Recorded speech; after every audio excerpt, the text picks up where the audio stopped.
here with our second Speed Rack Academy for Fill in the Gaps. Very excited for this week's content. I see Ella Louise is here and she is going to be on Thursday night. So you will have 2 programs this week to enjoy and learn about these amazing topics. Hi, Ivy. Tonight is going to be the Colored Mixologist Club, which I'm super excited about. And we're just going to let everyone trickle in. Yeah, I realize my ingredients are very far away from me, so bear with me for a moment. You have great earrings on. It's like I get to use this later. Big earrings. I know, right? Seriously, big earring energy. Everything works. Big earring energy. I was feeling it today. Yeah, I finally get to use this. So I bought this off of Charles Jolie on his Instagram, where all the portion of proceeds supports the animals, and I'm like, yes, I get to use this for my cocktail today. All right, we are super excited because we have a really full class today. So we're going to give people time to pop on in and chill with us and enjoy this awesome. Oh, you know what would be really helpful is having all the booze that I need here. So I'll be right back. Yeah, no worries. So that is LP is going to go grab our wonderful spirits by Beam Suntory, who is our sponsor with the Blend US. I'm excited to see what she's making.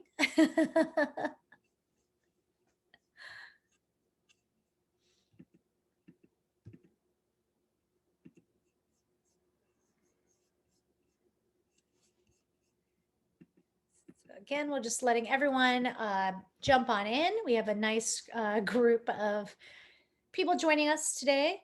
So this is a great moment to grab yourself a cocktail or beverage while LP is just grabbing her spirits for the evening, her Beam Suntory collection, and we will get started momentarily. I myself am finishing a winter margarita.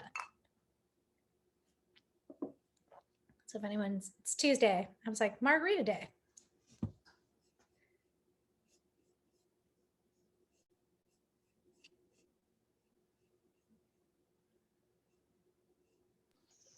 It is Margarita Day, isn't it? Wait, isn't it coming up? It's coming up. It's next week, officially. Okay. Okay. Not too far off. Not too far off. All right. Let's put this stuff here. What do I need first? All right. Hi, peeps. So just everyone who's joining us, my name is Lynette Barrero. I am one of the co-founders of SpeedRack. Tonight's presentation is by the incredible Lauren Paylor, who is one of the founders of Focus on Health, and she put together this amazing programming, Fill in the Gaps, with partnering with SpeedRack Academy this month to have 4 different weeks with different topics affecting Black Americans, bartenders, so African-American bartenders. And this week's, we are looking at cold spring drinks. And I'll let her talk a little bit about tonight's class, the Colored Mixologist Club, which I know LP has done some incredible research on. On Thursday, we have an awesome class about New Orleans and the Treme and the history, and Ella Louise Bailey is going to be teaching that. She's a chef and bartender in New Orleans. I'm so excited to learn about that class later this week. If you have a lot of background noise, just go ahead and mute yourself. So that way we'll just keep it clear for LP to present. So the format of this is going to be a little bit of presentation, stopping some cocktails. So if you've been to kind of any sort of seminars, kind of like Tales of the Cocktail kind of things, where there's like a stop, here's a drink, but we're going to teach you how to make those as well. Our sponsor tonight is the Blend, Beam Suntory products, and we are super excited for this. So LP, let's just quick chat. You put together 4 incredible weeks of programming. Last week we started with Mimi Evans and our conversation about Uncle Nearest, who is one of the most incredible distillers of American whiskey, who we got to meet through his relationship with Jack Daniels, and now has his own brand that's out in the world, Uncle Nearest Whiskey. And this week, what's our topic?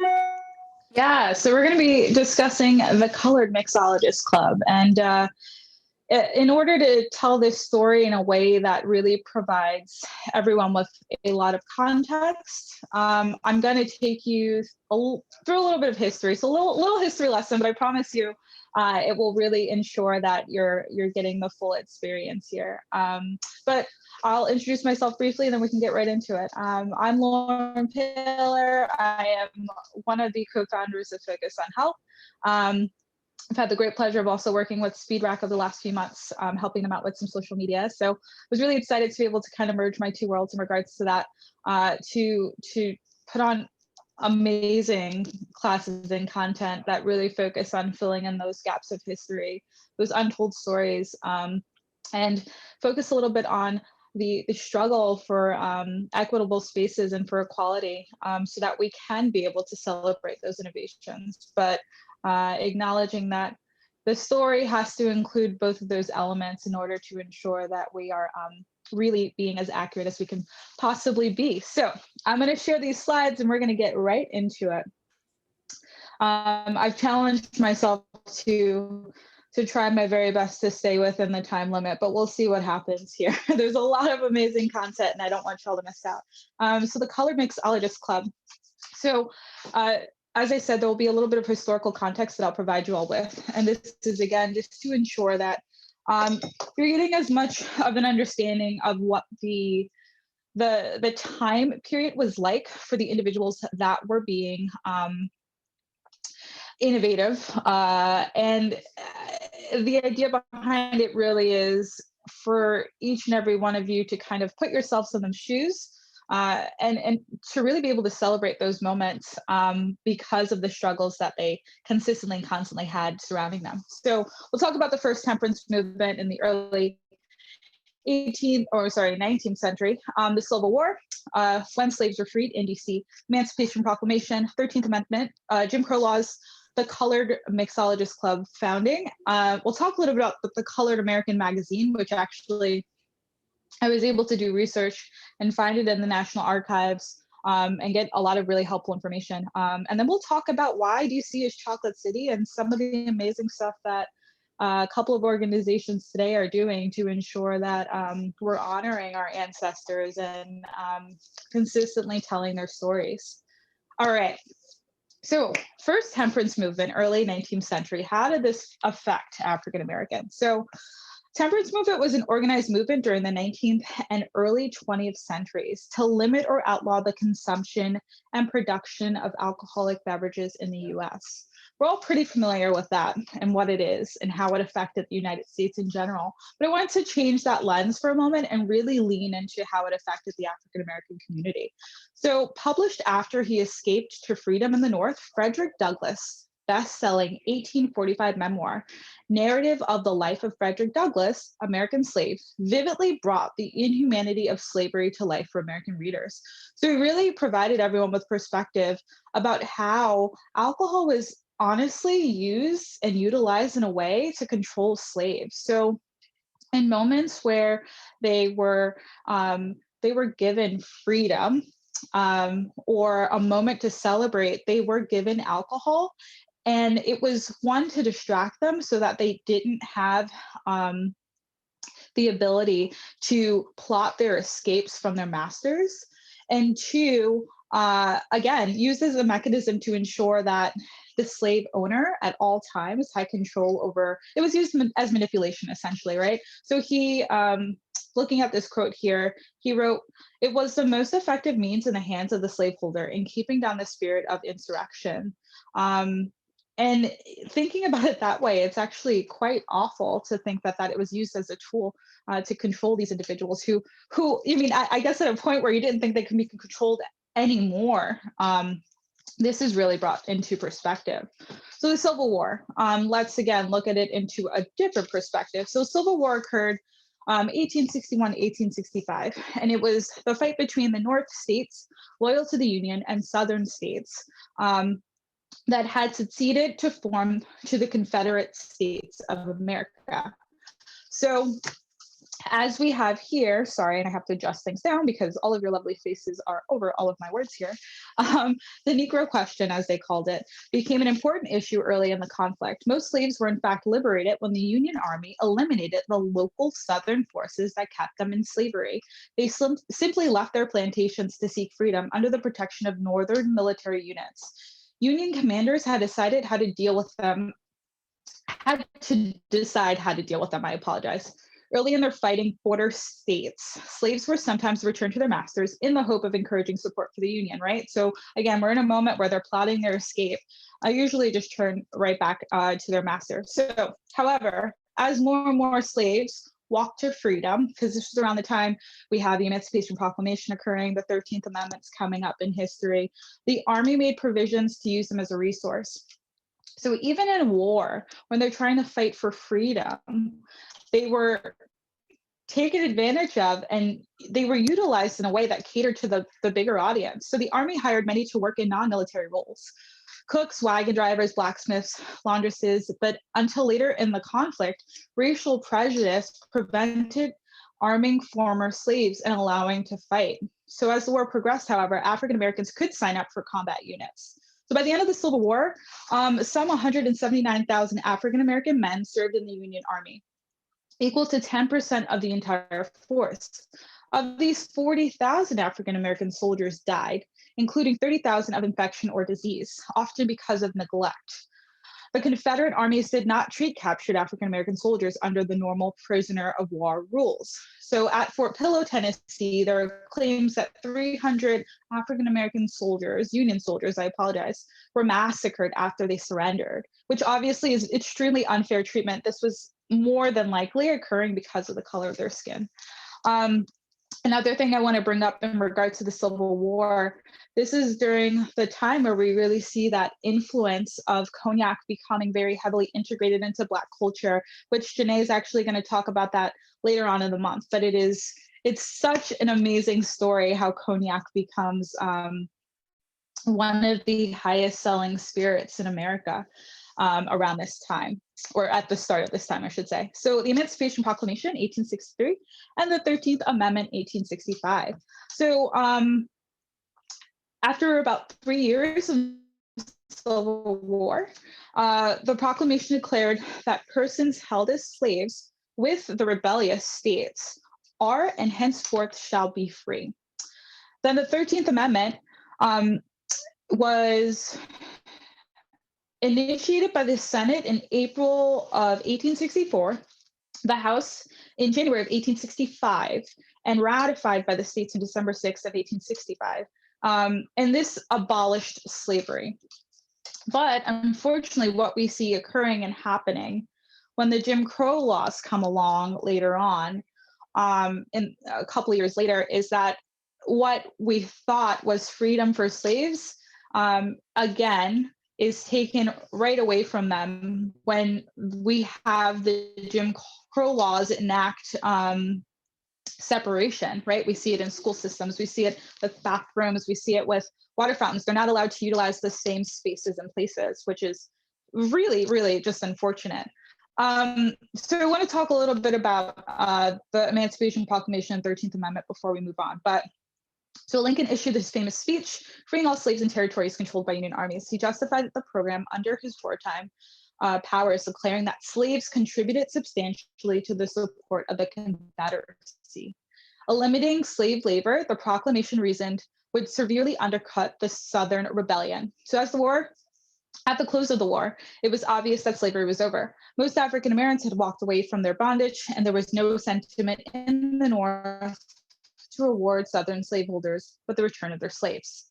The new debate was about the status of African Americans in American society, which is so important. The radical wing of the Republican Party pushed the federal government to keep troops in the South to ensure African American rights, including suffrage. Congress proposed 3 constitutional amendments that would promote African American equality. So we have the 13th Amendment, which forbids slavery, the 14th Amendment, which required all states to abide by due process for all citizens, and the 15th Amendment denied states the right to impose voting restrictions based on race. This is when men are granted the right to vote, Black men.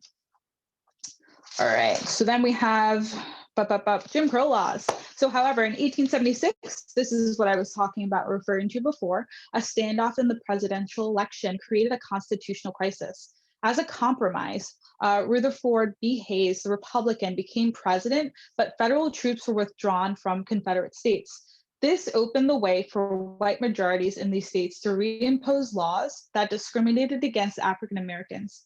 In 1896, the Supreme Court upheld a law that allowed states to create separate but equal schools and other institutions based on race, and segregation tightened its grips on the American South, which is crazy.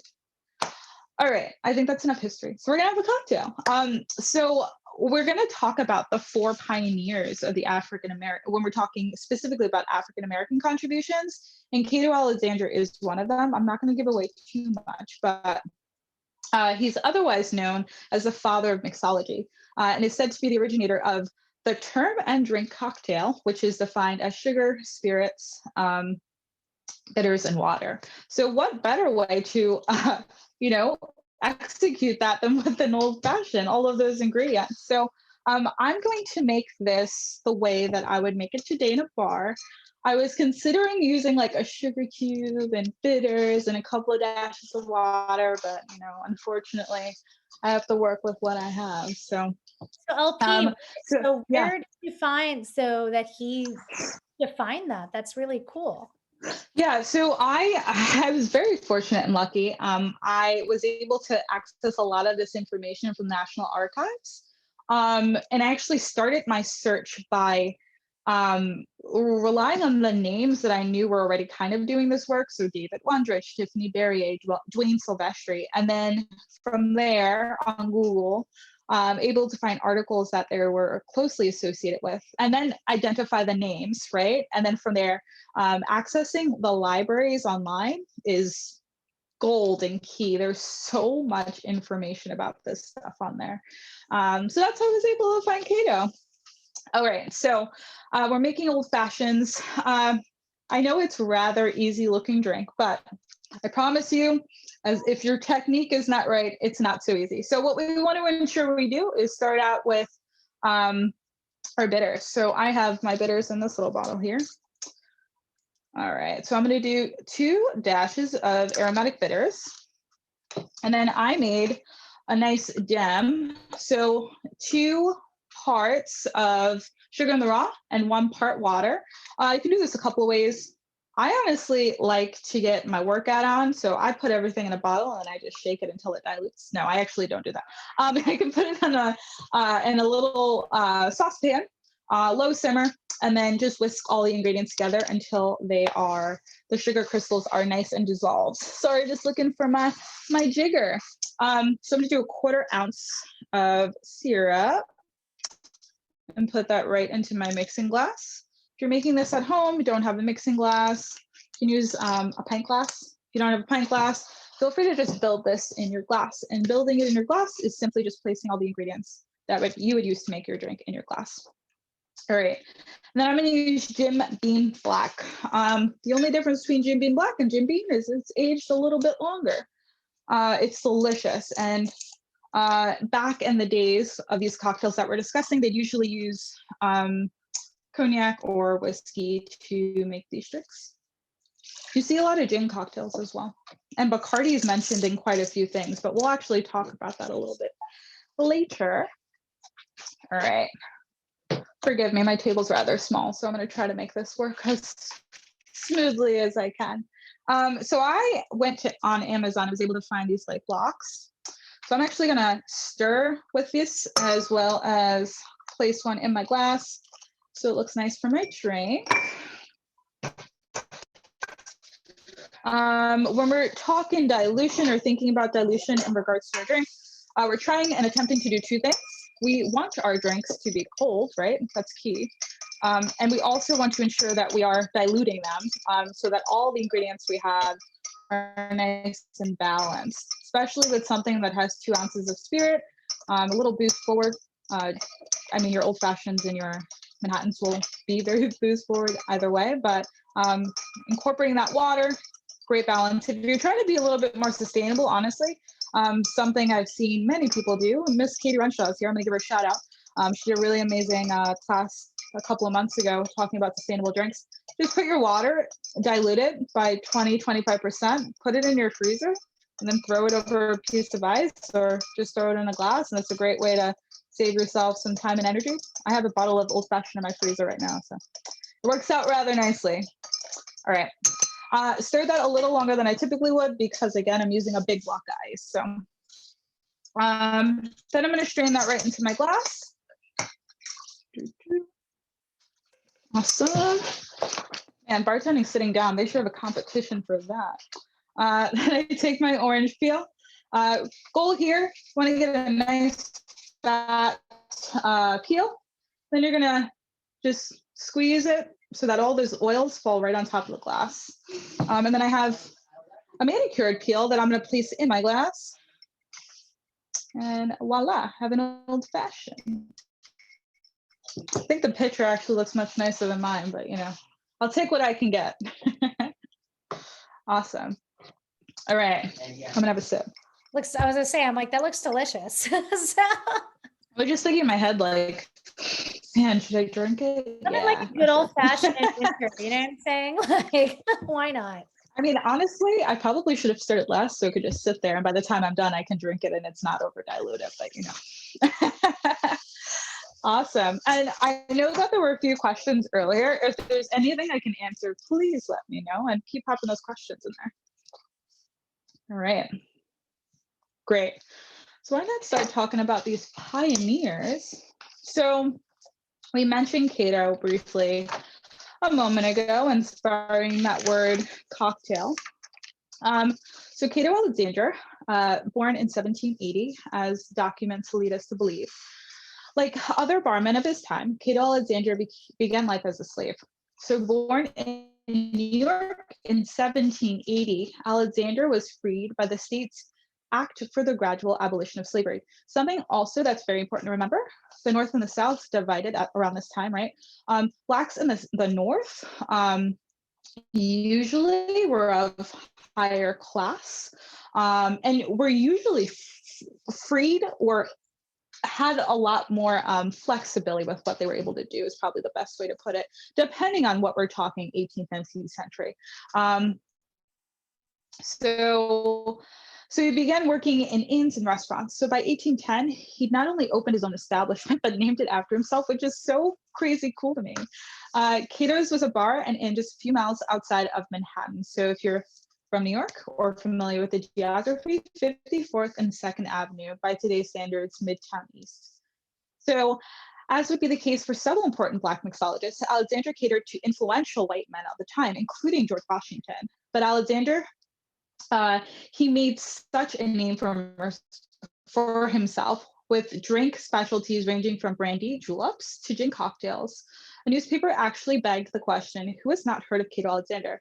That was in 1835, 30 years before national abolition was ratified, which is crazy. He was also known for making a lot of eggnogs, so that's what's here. All right.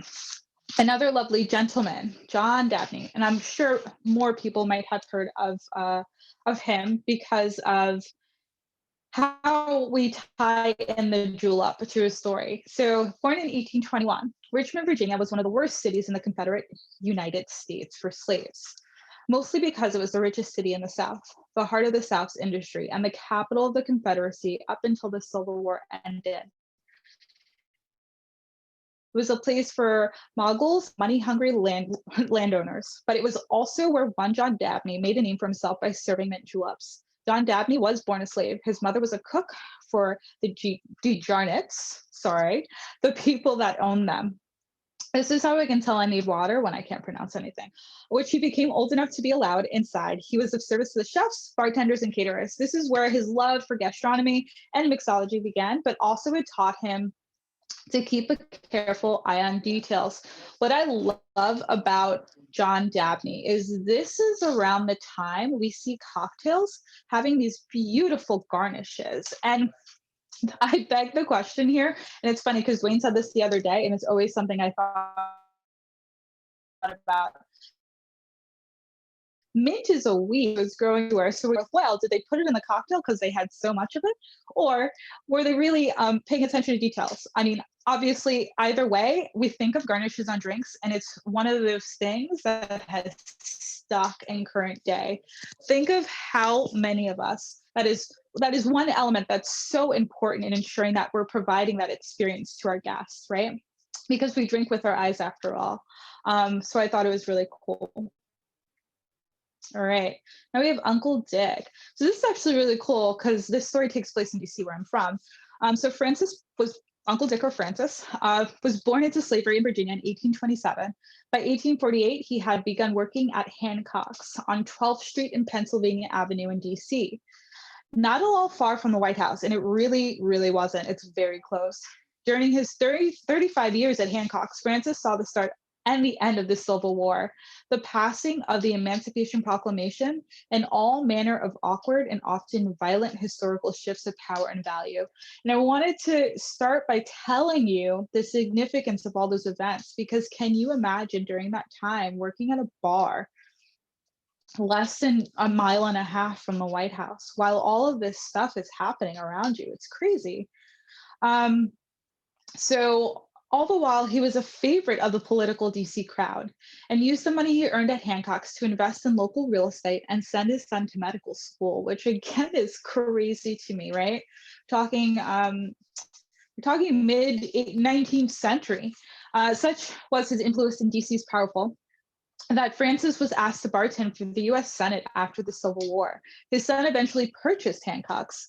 I wanted to note this because it was in the caption of the photo. So apparently they weren't only known for their cocktails, but their fried chicken, which I find really awesome. And I only wish it was around today because those are two of my favorite things.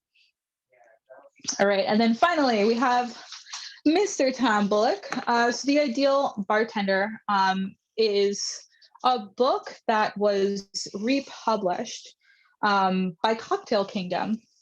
And it is by Tom Bullock, who was born in 1872. So we'll get into that a little later, but he's one of the most overlooked names in the history of bartending. A St. Louis bartender who wrote the first cocktail book by an African American, which is so crazy, 1872. Not that far away, you know? So published in 1917, The Ideal Bartender is an alphabetic catalog of historic, meticulously constructed cocktails. Very, very, very, very eloquent for its time, for sure. Including a painstakingly layered Pousse Cafe, which I'm not going to lie, I considered making in this class, but I'm definitely not doing that. I wish you would have done it. That'd been amazing. I was like, you know what? I haven't, no, I'm good. With apricot liqueur, maraschino, curacao, chartreuse, and brandy. It's really beautiful. If you've never seen it, it's layered, obviously because density and, you know, things weigh more than other things, and they're different colors. It's beautiful. I can't speak to how it tastes, but it's beautiful. All right. So other drinks include the Cohasset Punch, the Horse Thief Cocktail, the Free Love Cocktail, clearly about 15 years ahead of its time, and something called the Diarrhea Drought, and we're not even going to talk about it. It's on page 33 if you want to look it up. So leaving that curiosity for another time, Bullock's recipes are historically fascinating, carefully laid out, and technically sophisticated. It's really awesome. I got this book as a gift a couple years ago, and it's really impressive to see what's in here. But as I mentioned earlier, some spirits that are listed. Bacardi is listed a lot here. Again, this is 1917, so Bacardi is listed a lot here. Jamaican rum is listed quite a bit here. Angostura bitters and Santa Cruz rum, and then general like spirits or brandy whiskey, which is pretty cool and interesting. All right, so I think it's time for another cocktail. Brandy julep. All right, so I'm gonna get real fancy, y'all. So I have my nice little julep glass. I got my julep strainer and a straw. So we'll see how it goes. Yeah. So the julep is probably one of my favorite cocktails. Oh wait, I don't have powdered sugar, but it's okay.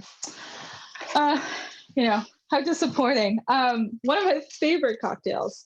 And I think what I love about this, and the reason I'm using Cavassier XO, is because it's one of those spirits that I would not put a lot of things in, but with the addition of a little bit of sugar, which we're going to add obviously, and a little bit of mint, it does enhance the spirit really beautifully. So I'm going to mute myself because I am going to smack some ice and I don't want to hurt anyone's ears. So you'll see me, but you won't hear me for just a moment.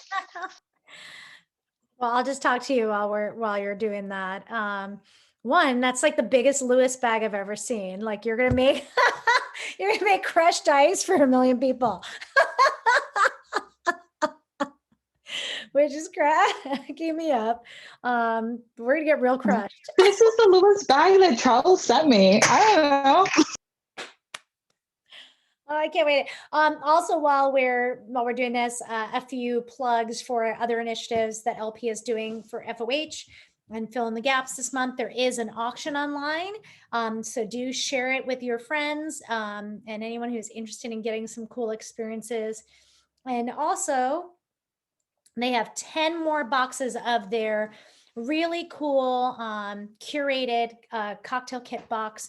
It has an awesome book in it. It has different ingredients. It has, I think, a t-shirt. It has the Normalized Black Bartenders t-shirt. It's just a super cool curated by all Black artists and creators. And so I highly recommend getting that. 10 more left, so spread the word. Yeah, it is selling quite fast. Definitely take a minute to check it out. So we're gonna build our julep. I hope I crushed my ice enough, but I guess we'll find out shortly. So what we're gonna do is start off with a few mint. So I have a really beautiful, I have to show you this. I have all this beautiful mint. We're gonna take a couple of mint leaves. Let's see. We're gonna take 4 to 6 to be exact. We're gonna throw them at the bottom of our cup here.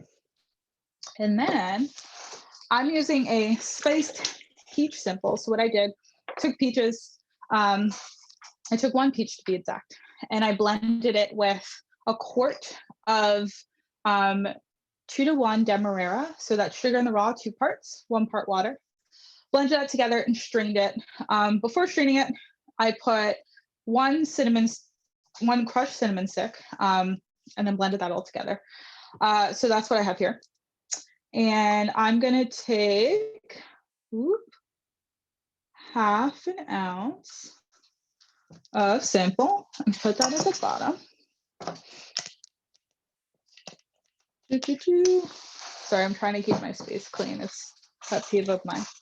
And then I don't have a muddler on me, so I'm gonna take my spoon.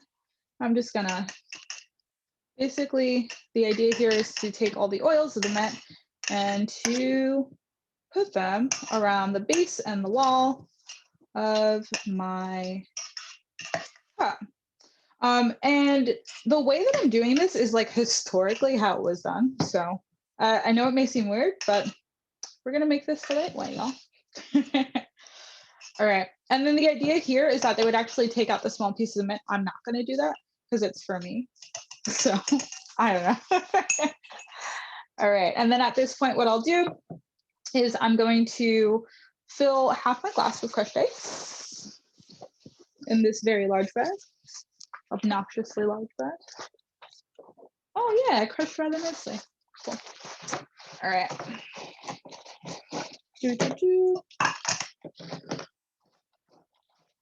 All right, this recipe originally called for bourbon, but again, historically, they were also making this with brandy. So I'm gonna use brandy today.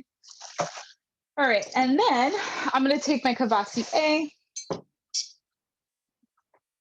and put 2 ounces of spirit in my tin. Beautiful. So at this point, it said, do not stir, just gently like swirl. And it makes sense because they were trying, this is their way of attempting to control dilution, which is really awesome to see that we're taking such intricate like care and paying attention to the small details when making these drinks, right? Especially because we're adding crushed ice and it's probably wet and it's already making this dilute a little faster. All right, so next I'm gonna do is add more crushed ice. Fun. Let's hope I have, Lynette, I actually don't think I have enough ice. You don't have enough? Oh my goodness. Impossible. It's It like, doesn't make any sense. it has to be like, it's like the Mary Poppins Lewis bag. You'll find more. Wow. I know, right? Wow, I actually don't think I cooked enough. That's actually really funny to me. All right, so traditionally you'd have a nice mound like in the picture, but we're not gonna worry about that right now. Okay, so I have my mound, and then honestly, thinking historically about how they would garnish their drinks, they would use a rather large amount of mint, right? And they throw it in their tin. And what you would see done, yeah, go. I know it's like it's not enough mint. And then what you would see done is either they'd add more syrup on top, which I actually don't mind at all. And then they'd use their julep strainer and they'd serve it like this so folks could drink on the side so ice wouldn't go in their face, which is really cool. So yeah, that's my mint julep. And I'm telling you, Kvass is the way to go. It's really good. All right. Beautiful. I say we keep going. Cool. So I wanted to point out a few others. So we talked about the pioneers, but I wanted to point out a few other notable African American innovators, really to highlight in this moment the hardships and the difficulties. Because again, I think it's really important to celebrate the innovations, but to acknowledge the hardships. I might go out of order, so forgive me. So I wanted to start with Richard Francis. So Richard Francis was a Black bartender in pre-Prohibition Washington, D.C. Francis was born in 1827 to free Black parents in Surry County, Virginia. By 1848, he was in D.C., where he worked at Hancock's Bar on 12th Street and Pennsylvania Avenue. Looks like we heard about Hancock's Bar, right? So he worked there for decades. He died in 1888, a wealthy man, due to his investments in DC real estate. And his son, Dr. John R. Francis, later purchased Hancock's, right? All right. Louis Deal. He was promoted from waiter to bartender at the Atlas Hotel in Cincinnati. He was fired from his job when white bartenders in the city rose in protest, threatening to print 100,000 flyers condemning the hotel and boycott the establishment if the deal kept on. The reaction to the bartender, Benjamin Shekels in Milwaukee, was even more violent. He was chased out of his bar, which was trashed by the mob and almost lynched. Another mob in 1835 chased Beverly Snow out of the restaurant he owned in DC, which was considered by far the best in the city. He escaped with his wife and ended up relocating in Toronto. And Jim Cook, just to name one more of those individuals here, was a high-profile career bartender in Richmond. And there wasn't a lot of information about him, but I definitely just wanted to point out again, those are the four pioneers we discussed earlier, but there were some amazing innovators around this time as well, making waves. All right, so let's talk about DC. So a brief history of African Americans in Washington, DC. The reason that DC is known as Chocolate City. So African Americans made up about 25% of the population in 1800. The majority of them were enslaved. By 1830, most of them were free. During the Civil War and Reconstruction, more than 25,000 African Americans moved to Washington. By 1900, Washington had the largest percentage of African Americans of any city in the nation. And honestly, the reason this is because there were a lot of, around this time, African Americans who were becoming part of organizations and groups that was really just rallying for their freedom and their rights. So at the dawn of the 20th century, African Americans had created a cultural and intellectual capital. Those hundreds of years passed, and it really became this place where folks were coming to ensure that they could fight for their freedom. And then during the 1968 riots, when buildings were burnt down and destroyed, many African Americans rebelled against continued racism, injustice, and the federal government's abandonment of the city. All right. So Colored America magazine was actually one of the publications I utilized in my research. I was able to find them in the National Archives. So from 1900 to 1909, during a period of intensifying racial violence and Black disparagement in the United States, the Colored American magazine, apologies, served a vital role in promoting the development of African American literature, protesting injustice, and contesting dominant representations of African American culture and history. So the contributors are pretty interesting. So some names you probably are familiar with, some not, but W.E.B. Du Bois, right? Dubois, sorry. And we have Booker T. Washington here as well, amongst many other amazing individuals. So they were committed to the development of Black literary culture through the publication of poetry, fiction, and book reviews.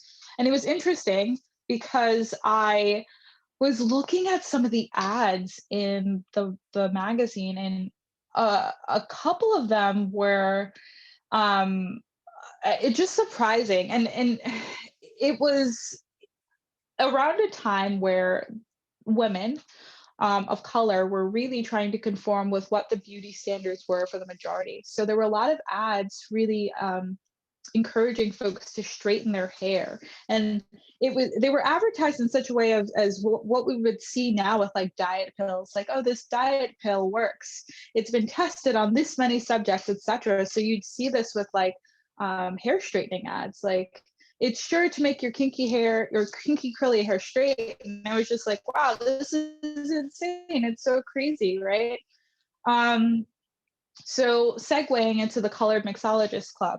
As the turn of the 20th century, the officers of the Mixologist Club, founded in 1898, were fussed over figures in DC's Black periodicals, whether they were executing an elaborate fete or crafting a flawless Ricky. Ricky is the DC's national cocktail. It's pretty awesome. It is traditionally with gin, a lime husk, and soda water. So dry and crisp. You can interchange it with other spirits as well, but most traditionally gin and bourbon. So a common knack for preparing cocktails, however, was only one of several factors leading to the guild's formation. DC segregation laws necessitated the creation of the Black-owned bars, restaurants, hotels, and clubs that employed these men, including the Philadelphia House, the Academy Restaurant, Gray and Costly, and the Sparta Buffet. As admired in their orbit as they ballyhooed Viola,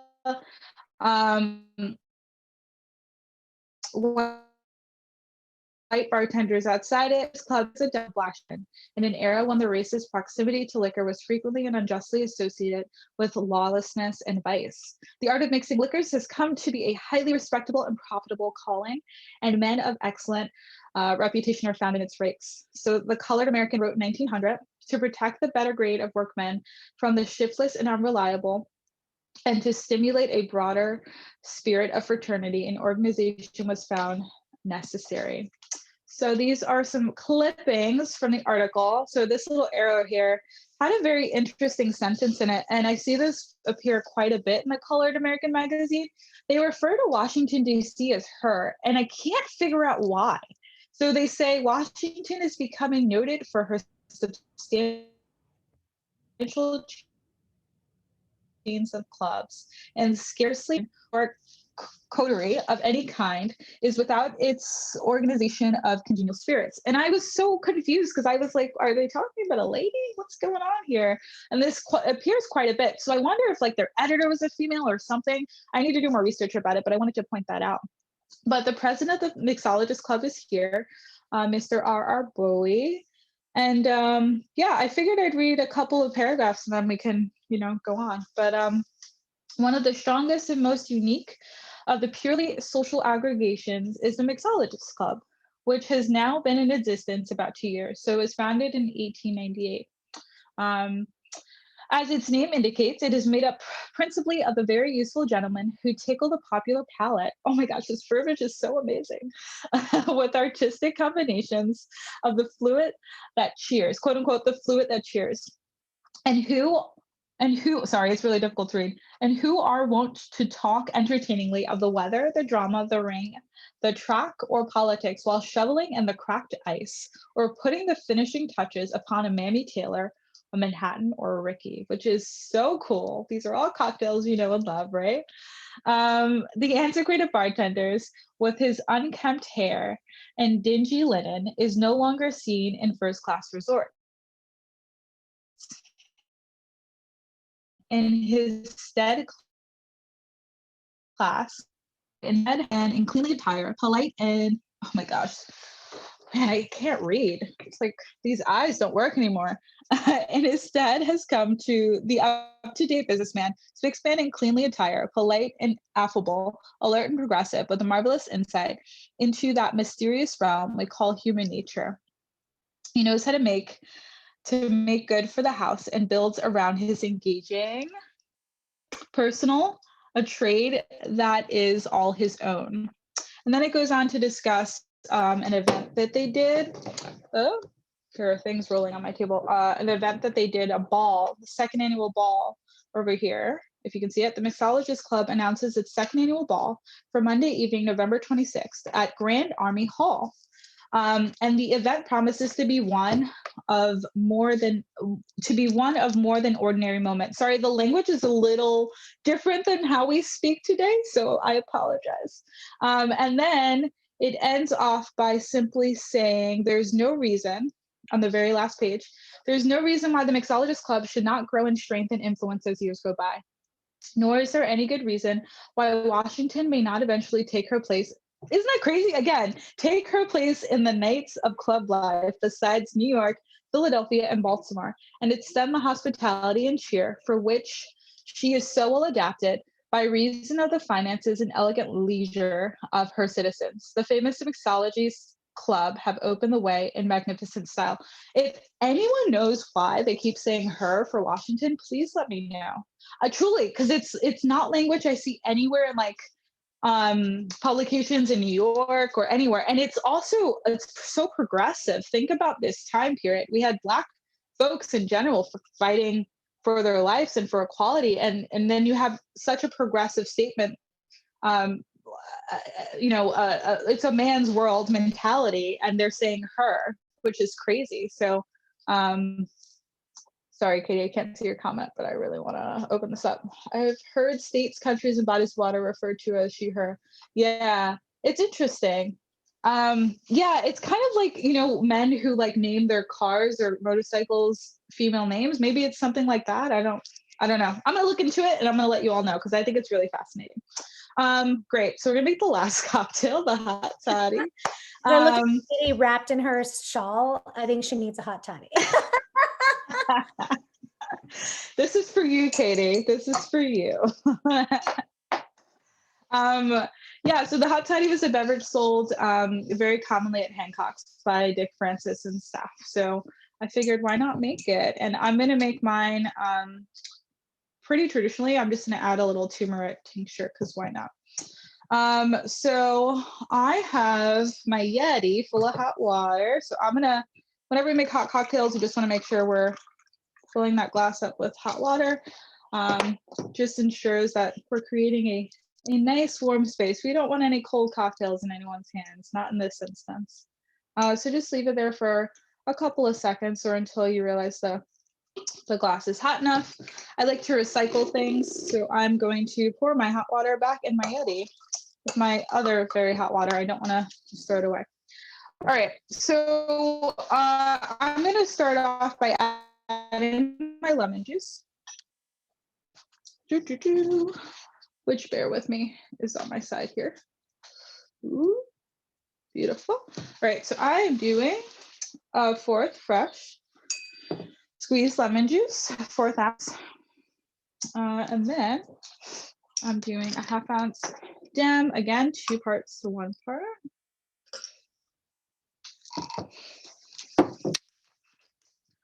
My Centauri Toki is going to be using this. I just wanted to make something a little bit more fun and funky.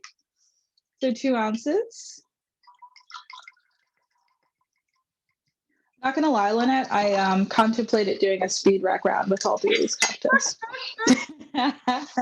Yeah, you start the boiling water first. I like the I mean, if we did hot drinks, that's speed rack. Seriously. Yeah. Poos Cafe round. Yeah, right. We're not friends anymore.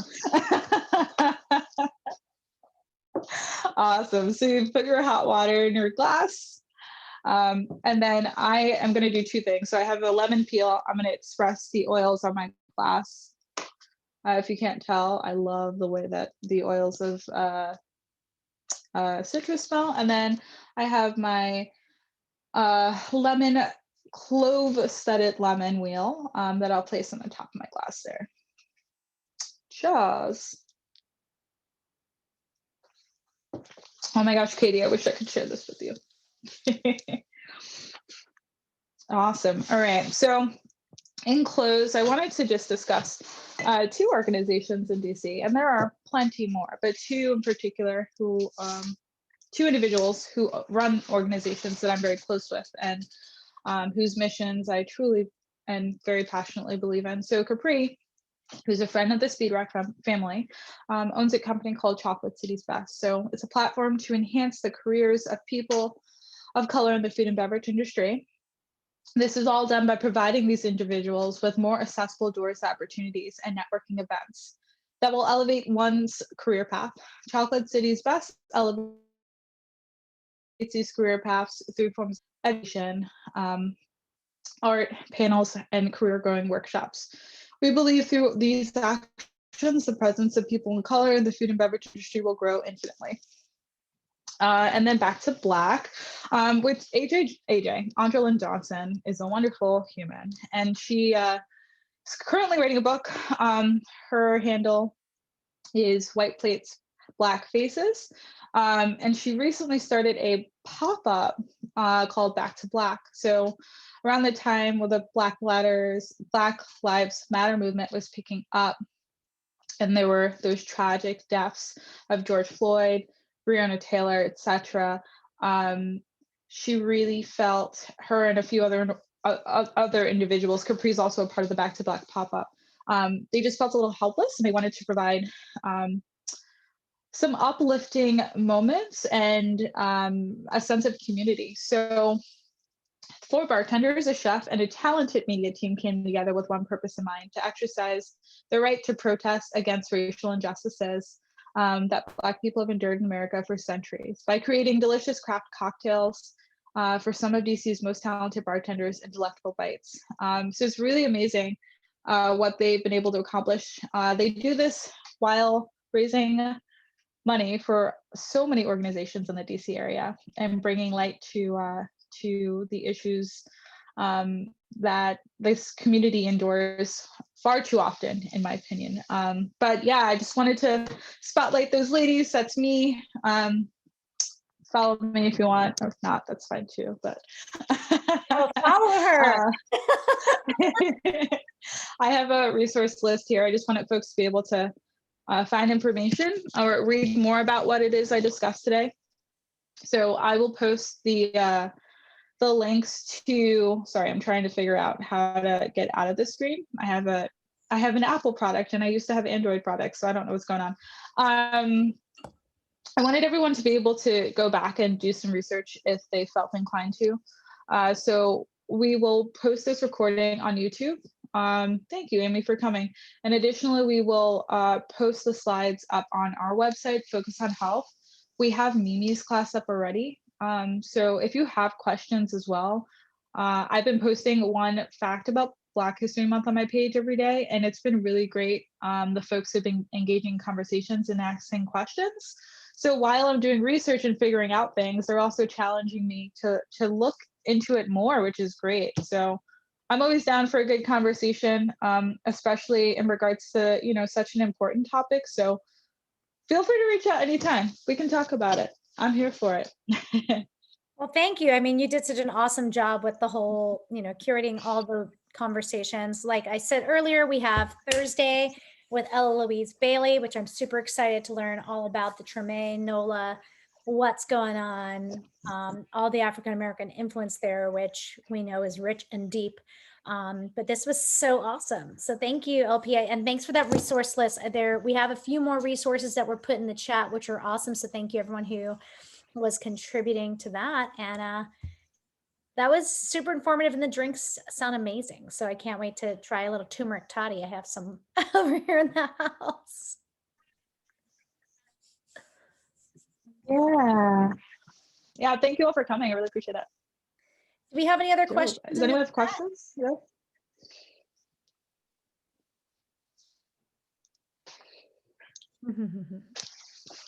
I think we're good. Again, we'll be posting this FOH. We'll put the links out for all of the content that is happening this week and this month. So you'll be able to catch up on all the conversations, but please do check out all the incredible programming that is happening. Not even the speed rack stuff. There's so much other stuff out there. So please check out what FOH is doing and join us for as much as you can and share with your friends. Anyone who wants to get a little deep dive into the movement. And this has been awesome. Thanks, LP, so much. Yeah, thanks. I every time I do these, I'm like, I don't want to leave. It's always so much fun. So thanks for having me. Absolutely. All Oh right. man. Well, we'll let everyone go. And again, thanks so much. Have a great evening, and we will get this information to you. Thank you.